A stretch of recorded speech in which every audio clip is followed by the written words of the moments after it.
ధనస్సు వారి కనుక చూసుకున్నట్లయితే ధనస్సు రాశిలో ఉండేటువంటి నక్షత్రాలు మూల, పూర్వాషాఢ, ఉత్తరాషాఢ నక్షత్రాలు ఉంటాయి. ఒకటో పాదము. ఈ నక్షత్రాల వారి యొక్క లక్షణాలు ఈ సంవత్సరం 2026 సంవత్సరంలో తీసుకోవాల్సిన జాగ్రత్తలు మరియు ఏ దేవత ఆరాధన, ఏ ధ్యానం చేసుకోవాలనేటువంటి అంశాలు చెప్తుంది. నేనైనప్పటికీ కూడా చెప్పిస్తుంది సాక్షాత్ లలిత అమ్మవారిగా భావిస్తూ, ముఖ్యంగా మూలా నక్షత్రం వారికి guiding nature, at the same time మన ఆధ్యాత్మిక యోగము పుష్కలంగా ఉంటుంది వీరికి. అదేవిధంగా ఎప్పుడు ఏది ఇది మనకు వద్దులే అనుకుంటే వదిలేసుకునేటువంటి లక్షణం కూడా అధికంగా ఉంటుంది. అయితే మీరు ఎక్కువగా ఈ సంవత్సరం గణపతిని ఎక్కువగా ఆరాధించండి, మీకు చాలా బాగా కలిసి వస్తుంది. అలాగే పూర్వాషాఢ నక్షత్రం వారు రెండు రకాలుగా ఉంటారు. ఎలా అంటే ఒకవైపు కొంచెం ఆధ్యాత్మికంగానే ఉంటూ కొంత మోడర్న్గా కూడా ఉండేటువంటి లక్షణాలు ఉంటాయి. ఉన్నదాంతో సంతృప్తి చెందడము, ఎవరికేం హెల్ప్ చేద్దామా, ఎవరిని మంచి దారిలో తీసుకెళ్దామా, మనం వీరికి హెల్ప్ చేస్తే వీళ్ళు బాగుపడతారనే లక్షణాలు పూర్తిగా ఉంటాయి మీలో. ఇక ఉత్తరాషాఢ నక్షత్రం వారికి చూసుకున్నట్లయితే ఒకటో పాదం ఉంటుంది. ఇందులో ఈ ఒకటో పాదం వారికి ఏంటంటే కాస్త ఆధ్యాత్మికత, దైవ సంబంధించినటువంటి ఆలోచనలతో పాటు డిగ్నిఫైడ్ నేచర్ కూడా ఎక్కువగా ఉంటాయి వీళ్ళకి, ధనుసు రాశిలో పుట్టిన వారికి. అయితే ఒక్కొక్క నక్షత్రంగా తీసుకుంటే ఈ మూలా నక్షత్రం వారు ఈ సంవత్సరం మీరు పుణ్యక్షేత్ర దర్శనాలు చేసుకుంటే ఈ సంవత్సరం అంత బాగుంటుంది. అదేవిధంగా పూర్వాషాఢ నక్షత్రం వారికి ఈ సంవత్సరం కాస్త రుణాలు ఎక్కువగా లభిస్తాయి. జూన్ తర్వాత నుంచి చూసుకున్నట్లయితే రుణాలు లభించడము మరియు వ్యాపార సంబంధించిన విషయంలో కొంతవరకు అభివృద్ధి యోగం ఉంది. కాకపోతే అమ్మవారి యొక్క ఆరాధనలో ముఖ్యంగా ఓం ఇంద్రగోప పరిక్షిప్త స్మరతోనాభజంగికాయ నమః అనే మంత్రం చక్కగా మీకు ఏం చేస్తుందంటే ఈ వ్యాపార యోగాన్ని ఇస్తుంది. ఇక ఉత్తరాషాఢ నక్షత్రం ఒకటో పాదం వారికి కనుక చూసుకున్నట్లయితే ప్రధానంగా ఇక్కడ ఈ ఉత్తరాషాఢ నక్షత్రం వారు చూసుకున్నట్లయితే మీరు ఎక్కువగా దత్తాత్రేయుణ్ణి, సూర్యభగవాను ఆరాధిస్తూ ఉండాలి. అయితే మీకు ప్రధానంగా ఈ పెద్ద మొత్తంలో ఏదైనా మనీ ట్రాన్స్ఫర్ చేసేటప్పుడు, ఎవరికైనా ఇచ్చేటప్పుడు కొంత జాగ్రత్తగా ఉండండి. అర్ధాష్టమ శని నడుస్తుంది కదా ఈ రాశి వారికి అనేటువంటిది కొంత దిగులుంది. కాకపోతే మీరు కన్స్ట్రక్షన్స్, వాహనం మీద వెళ్ళేటప్పుడు, ఏదైనా సబ్జెక్ట్ తీసుకునేటప్పుడు కొంత జాగ్రత్త తీసుకుంటే సరిపోతుంది. మూడులో ఉండేటువంటి రాహు పరాక్రమ యోగాన్ని ఇస్తున్నాడు. మీరు చేసేటువంటి కొన్ని సాహసోపేతమైనటువంటి పనుల వల్ల కూడా కొంతవరకు మీకు కలిసి వస్తుంది. మరియు అదేవిధంగా గమనించుకున్నట్లయితే ఇక్కడ ఈ జన్మజాతకంలో ప్రధానంగా ఏంటంటే ఈ యొక్క శాస్త్ర సంబంధంగా అంటే మీకు మీ లగ్నాధిపతి సప్తమ స్థానంలో ఉన్నందుకు మీ రాశ్యాధిపతి వివాహ సంబంధించిన విషయంలో బోల్డెన్ అవకాశాలు వస్తాయి. అదే కొంత ప్రెజర్గా కూడా మారుతూ ఉంటుంది. అయితే మీరు నిత్యము చేయవలసినటువంటి దేవతారాధన లక్ష్మీ నరసింహస్వామి యొక్క ఆరాధన చేయండి. మీరు లక్ష్మీ నరసింహస్వామి కరావలంబ స్తోత్ర పఠనం చేయడము, గోవులకి కాస్త బెల్లము, క్యారెట్లు తినిపించడము, గ్రాసము తినిపించడం చేయండి, అన్ని విధాలు బాగుంటుంది. చాలామందికి జాతకం అనేటువంటిది తెలియదు. మరి అలాంటప్పుడు ఏది మంచి ఏది చెడు, ఎలాంటి నిర్ణయాలు తీసుకోవాలి ఈ 2026 సంవత్సరంలో? అసలు 2026 సంవత్సరంలో మేము హ్యాపీగా ఉండాలి, కానీ మాకు జాతకం తెలియదు.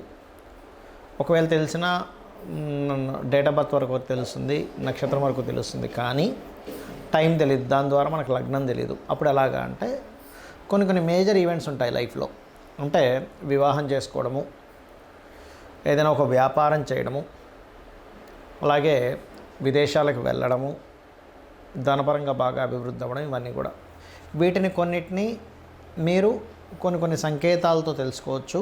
మరికొన్ని ఏంటంటే కొన్ని దేవతా సంబంధించిన ఉపాసన చేయడం ద్వారా మీరు అభివృద్ధి చేసుకోవచ్చు. వాటిని ఎలాగా అనేటువంటి విషయం ఇప్పుడు నేను మీకు చెప్తాను. ఫస్ట్ ఆఫ్ ఆల్ ఏంటంటే మీరు చూడండి, లైఫ్లో ప్రతి ఒక్కరికి కావాల్సింది ఏంటి? ధనం మూలం ఇదం జగత్. శాస్త్రం కూడా మనల్ని ధర్మబద్ధంగా ధనాన్ని సంపాదించమనే చెప్పింది చెప్పాలంటే. ఓకే, అయితే ఇక్కడ గమనించినట్లయితే మీకు ధనపరమైనటువంటి విషయాల్లో బాగా కలిసి రావాలి, ఫైనాన్షియల్గా మంచి గ్రోత్ ఉండాలి అని అంటే కనుక నేను చెప్పేది ఒకటే. మీ యొక్క లగ్నం నుంచి రెండవ అధిపతి తెలియదు, మీకు ధనాన్ని ఇచ్చే కారకుడు ఎవరో తెలియదు, మీకు ఫైనాన్షియల్ గ్రోత్ ఇచ్చే ప్లానెట్ ఎవరో తెలియదు అని అన్నప్పుడు సింపుల్గా లలితా సహస్రనామాల్లో ఓం సంపత్కరీ సమారూఢ సింధుర వ్రజసేవితాయే నమః, ఓం ధర్మాధ్యక్ష ధనాధ్యక్ష ధనధాన్య వివర్ధనీయ నమః అనే మంత్రం చేసుకోండి.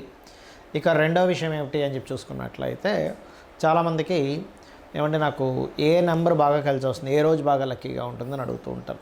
ఒకటే గుర్తుపెట్టుకోండి, మీకు 7 వారాల్లో ఏ వారం బాగుందో చూసుకోండి.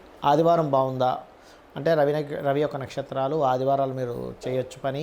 1వ నెంబరు లేదా 10వ నెంబరు ఇట్లా అంటే కూడితే 1 వచ్చే దాంట్లో మీరు చేసుకోవచ్చు.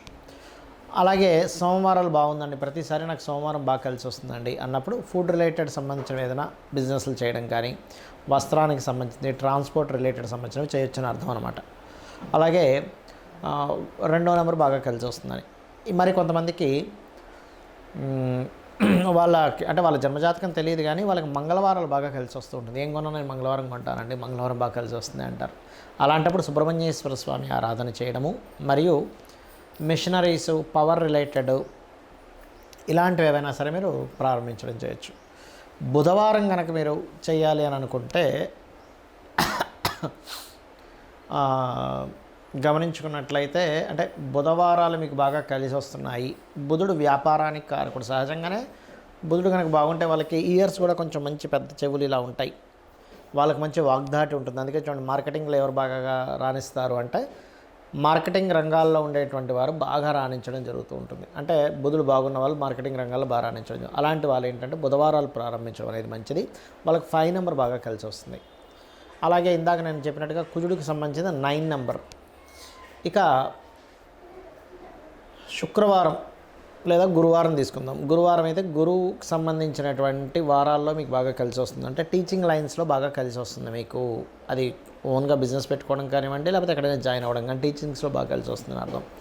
శుక్రవారం కనుక మీకు అన్ని విధాలా బాగుంటుంది అంటే మీరు అర్థం చేసుకోవాల్సింది ఏమిటి అంటే, ఇక్కడ మీకు ఆ యొక్క వారాలు ఏవైతే ఉన్నాయో ఆ రోజుల్లో మీరు ఆరోగ్య సంబంధించినటువంటివి మీరు ఎటువంటి స్టెప్ తీసుకున్నా, లేకపోతే ఆరోగ్య సంబంధించిన బిజినెస్లు ఏం చేస్తున్నా సరే బాగుంటుంది. ఇక శనివారాలు బాగున్న వాళ్ళు ఉంటారా అంటే ఖచ్చితంగా ఉంటారు. శనికి 2 రకాల కారకత్వాలు ఉంటాయి. రాహు యోగించినా శనివారం యోగిస్తుంది సహజంగా శని. అయితే ఈ శనివారాలు పర్టికులర్గా మీరు యోగిస్తుంది అంటే జాబ్ కన్సల్టెన్సీ, జాబ్ చేయడము, లేకపోతే కొంతమంది చూడండి ఈ కోళ్ళ పెంపకం, మేకల పెంపకం ఇవి చేస్తూ ఉంటారు, గొర్రెల పెంపకం అవి చేసుకోవచ్చు. ఇక మంగళవారాలు ఇప్పుడు మనకి ఆదివారం నుంచి శనివారం వరకు మనం చెప్పుకున్నాం కదా. ఈ మంగళవారాలు కూడా కేతువు కూడా చూసుకోవచ్చు కుజుడితో పాటు. కాబట్టి మంగళవారాలు కలిసి వస్తుందన్నా సరే మీరు సాఫ్ట్వేర్ రిలేటెడ్, శనివారము మంగళవారం 2 సాఫ్ట్వేర్ రిలేటెడ్ వాటిలోకి వెళ్ళొచ్చు. మంగళవారాలు కలిసి వస్తుందంటే కొంతవరకు మీరు ఆధ్యాత్మికమైనటువంటి, గురువారం మంగళవారం 2 కలిసి వస్తుందంటే ఆధ్యాత్మికమైన వాటిలో కూడా బాగా కలిసి వస్తుందని అర్థం చేసుకోవాలి. అయితే మీకు బిజినెస్ ఇంప్రూవ్మెంట్ అవ్వట్లేదు అనుకునేటువంటి వారు 2026 సంవత్సరంలో ఓం ఇంద్రగోప పరిక్షిప్త స్మరతూనా భజంగికాయే నమః అనే మంత్రం చేసుకోండి. అలాగే మరొక విషయం ఏంటంటే ఇక్కడ గమనించినట్లయితే మీరు వివాహం అవ్వటం లేదు అని అనుకునేటువంటి వారు ఓం శివకామేశ్వరాంకస్త శివ స్వాధీన వల్లభాయ నమః అని చేసుకోండి. నవగ్రహాల్లో ముఖ్యంగా శని, రాహు, కుజ, కేతు గ్రహాల దగ్గర దీపారాధన చేయండి. గురుగ్రహం దగ్గర కూడా గోవులకి అరటికాయలు, బెల్లము తినిపించండి.